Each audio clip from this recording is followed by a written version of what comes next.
नमस्कार दोस्तों। देश की पुकार यूट्यूब चैनल में आपका हार्दिक स्वागत है। दोस्तों, टर्निंग पॉइंट की इस श्रृंखला में इस बार प्रस्तुत है देश के एक ऐसे प्रधानमंत्री की दास्तान जिससे शायद 60 साल तक की आयु की तीनों पीढ़ियां वंचित हैं। यह विषय चुनने से पहले मैंने विभिन्न विषयों के बारे में जानकारी हासिल करने के बाद यह निर्णय लिया कि यह रुचिकर और ज्ञानवर्धक किस्सा वर्तमान में तीनों पीढ़ियों तक पहुंचाया जाना चाहिए कि आखिर जेल जाने की घटना से कैसे एक पूर्व प्रधानमंत्री के जीवन में टर्निंग पॉइंट आया और वे जेल जाने के कारण फिर से वापस प्रधानमंत्री बन सकी।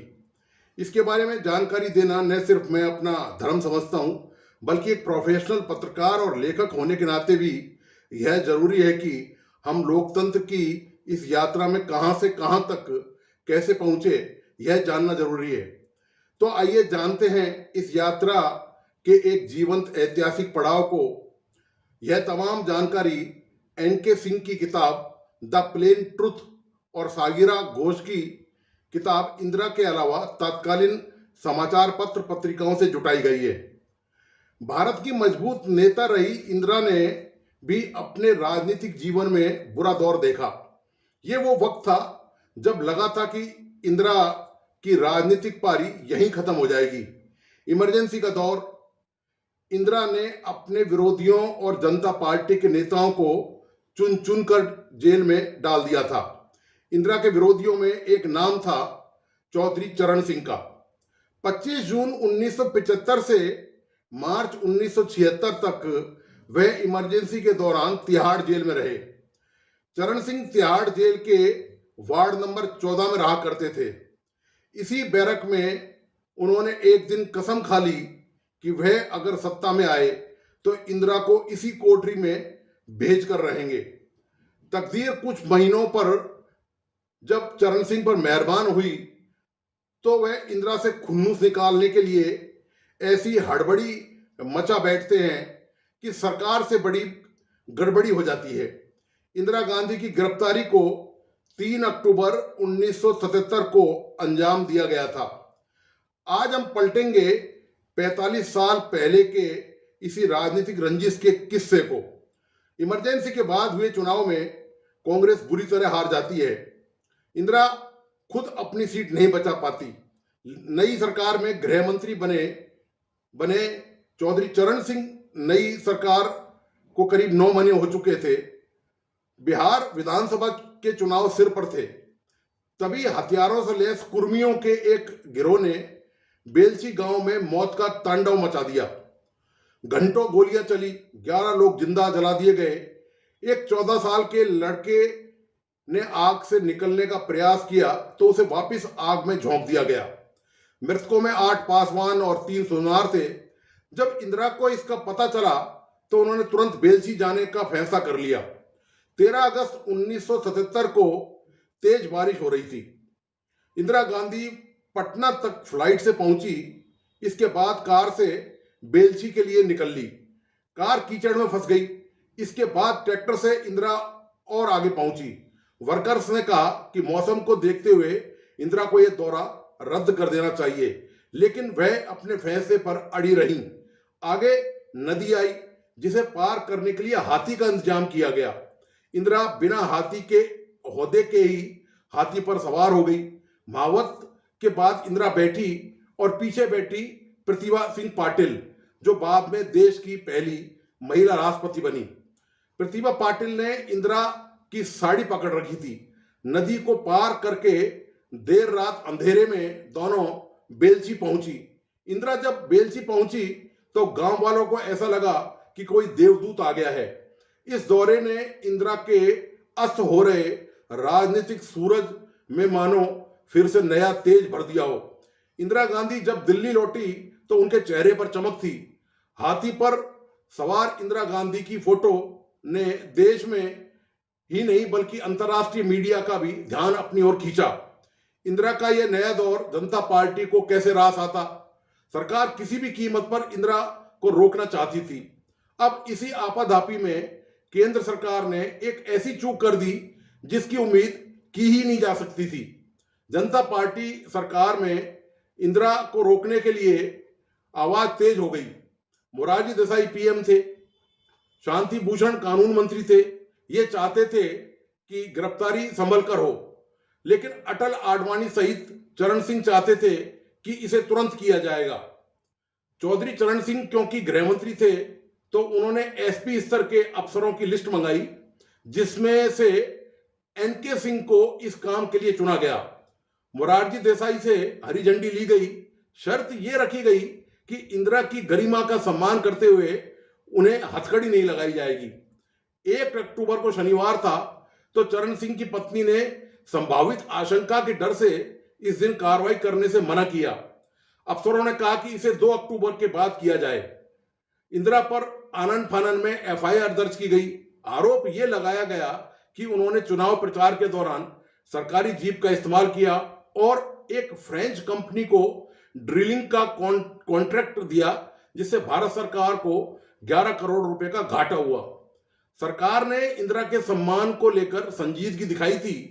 हथकड़ी न लगाने के फैसले के साथ कुछ और भी फैसले लिए गए थे, जैसे एनके सिंह को इंदिरा को पर्सनल बॉन्ड भी देंगे।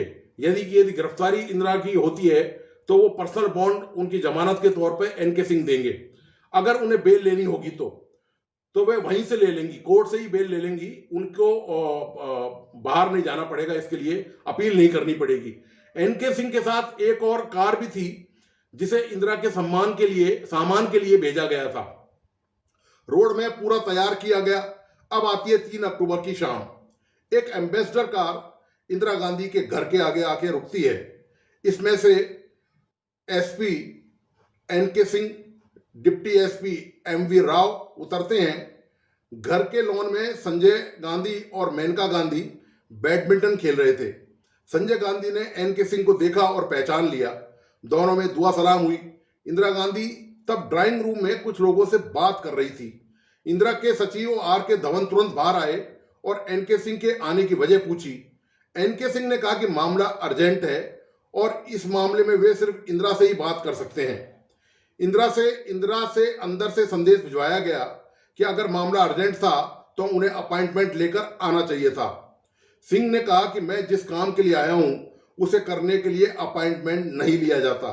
इस पर धवन ने उत्तर दिया कि अंदर के लोग जैसे ही बाहर आएंगे आपको बुलाया जाएगा। एनके सिंह को कुर्सी दी गई, लेकिन वे बैठे नहीं। वे घर से बाहर सड़क पर खड़े होकर इंतजार करने लगे। इंतजार की घड़ियां लंबी हो रही थी और इधर कांग्रेस के कई दिग्गज नेताओं सहित वकील फ्रैंक एंथनी, पार्टी के दिग्गज नेता सीपीएम सिंह इंदिरा के पास पहुंच जाते हैं। एनके सिंह ये देखकर गुस्सा हो जाते हैं कि अब उनसे कहा जाता है कि इन नेताओं का अपॉइंटमेंट पहले से था। सीबीआई के एक इंस्पेक्टर ने सिंह को बताया कि मेनका और संजय लोगों को फोन कर बुला रहे हैं। एनके सिंह अल्टीमेटम पर आ गए और बोले कि अगर 15 मिनट के अंदर उनको इंदिरा के पास नहीं ले जाया गया तो वे सख्त कदम उठाने पर मजबूर हो जाएंगे। तब किरण बेदी एडिशनल एसपी थी। उनको भी अफसरों के साथ इंदिरा के घर पर तैनात किया गया था। आखिर में एनके सिंह को इंदिरा के ड्राइंग रूम में ले जाया गया। एक और कांग्रेस नेताओं का हुजूम था, जिसमें कमलापति त्रिपाठी, केसी पंत, सीताराम केसरी और मोहम्मद यूनुस थे। दूसरी ओर एनके सिंह और दूसरे अफसर।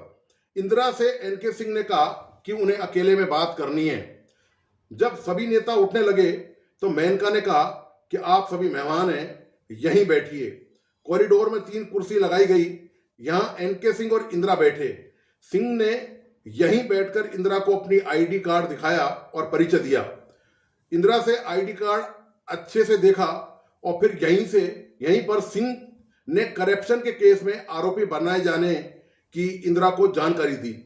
इंदिरा ने जैसे ये सुना वह चिल्लाने लगी। वह कहने लगी कि उन्हें कोई डर नहीं है, ले आइए हथकड़ियां। इस बीच तमाम लोग और आम लोग, कांग्रेस वर्कर्स, जगदीश टाइटलर और संजय गांधी के साथ भी वहां पहुंच गए। अब इंदिरा ने कहा कि वे चलने से तैयार होना चाहेंगी। इंदिरा बेडरूम में गई और दरवाजा बंद कर लिया। 1-1.5 घंटे करीब अंदर रही। रात 8 बजे सफेद साड़ी में बाहर आई। उनके कंधे पर एक झोला था। रात 8 बजे करीब, 8:30 बजे करीब अंधेरा गिर गया था। पहले तो यह तय था कि इंदिरा को बडगल लेक ले जाएगा, लेकिन फरीदाबाद के बाद एक रेल फाटक पर वो गाड़ी से बाहर आकर विरोध करने लगी, जिसके बाद उन्हें वापस किंग्सवे कैंप में पुलिस ऑफिसर्स मैस में ले जाया गया। इंदिरा को ग्राउंड फ्लोर पर वीआईपी कमरे में रखा गया, भोजन ऑफर किया गया। एनके सिंह ने यहां इंदिरा से माफी मांगी। अब आई 4 अक्टूबर की घड़ी।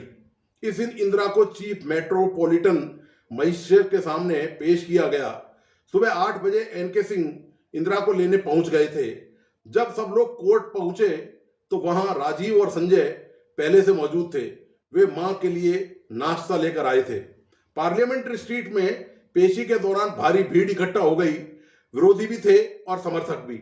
मजिस्ट्रेट ने सुनवाई में सवाल किया कि इंदिरा के खिलाफ क्या सबूत है, तो प्रोसिक्यूटर की ओर से जवाब दिया गया कि एफआईआर कल ही दर्ज की गई है, सबूत के लिए वक्त लगेगा। चीफ मेट्रोपॉलिटन मजिस्ट्रेट ने यहीं पर केस को डिसमिस कर दिया। अब क्या था, संजय गांधी डिसमिस डिसमिस चिल्लाते हुए बाहर आ गए। कार्यकर्ताओं का जोश 7वें आसमान पर पहुंच गया। प्रणब मुखर्जी ने इस अवसर पर एक बात कही। उन्होंने बोला कि जिस पार्टी के नेताओं को इंदिरा ने 19 महीनों तक जेल में रखा था, वही नेता इंदिरा को 19 घंटे तक जेल भी नहीं रख सके। इसके बाद इंदिरा के नेतृत्व में कांग्रेस आजमगढ़ उपचुनाव में जीती, चिकमंगलूर में जीती। इस चिकमंगलूर में चुनाव का एक नारा जो आज तक प्रसिद्ध है वह है, एक शेरनी 100 लंगूर, चिकमंगलूर चिकमंगलूर। इंदिरा पार्लियामेंट में भी पहुंची, हालांकि 2 महीने बाद उन्हें फिर गिरफ्तार किया गया और इस बार वह तिहाड़ भी गई। लेकिन कांग्रेस पार्टी को 3 अक्टूबर को हुई गिरफ्तारी के किस्से ने जो ताकत दी, वह 19 दिसंबर 1977 में इंदिरा की दूसरी गिरफ्तारी से और मजबूत ही हुई। और फिर 1980 में वह चमत्कार हुआ जिसकी किसी ने कल्पना ही नहीं की थी। कांग्रेस ने 353 सीटें अकेले जीत ली थी, जो पिछली बार से 199 सीट ज्यादा थी। और जनता पार्टी का तो सुपड़ा ही साफ हो गया था। पार्टी 31 सीटों पर सिमट गई थी, जो पिछली बार यानी 1977 के नतीजों से 264 सीट कम थी। तो दोस्तों, आपको यह ऐतिहासिक और दिलचस्प दास्तान कैसी लगी, प्लीज अपने लाइक्स और कमेंट से मुझे अवगत कराएं। और इस YouTube चैनल को लाइक सब्सक्राइब करना और प्लीज बेल आइकन का बटन दबाना नहीं भूलें। धन्यवाद, नमस्कार।